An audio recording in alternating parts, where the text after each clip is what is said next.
Welcome back to our channel. Today we're going to show you how to block websites on Chrome for PC so you can stay focused and boost your productivity. Whether it's social media, news, or any other distraction, we've got you covered. Let's get started. First, we'll need to install an extension called Block Site. It's a powerful tool that allows you to block specific websites with ease. To get started, open your Chrome browser and head over to the Chrome Web Store. In the search bar, type Block Site and hit Enter. Look for the extension with the same name, and once you find it, click on Add to Chrome to install it.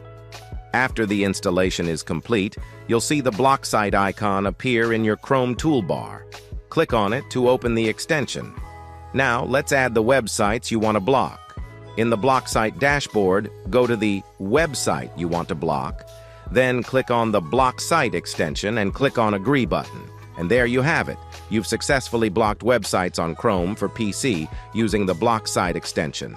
Now, whenever you try to access those sites, you'll be greeted with a friendly reminder to stay focused.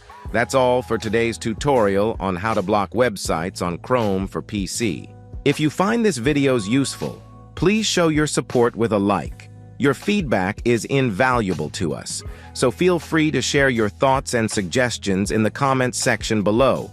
We're eager to hear from you.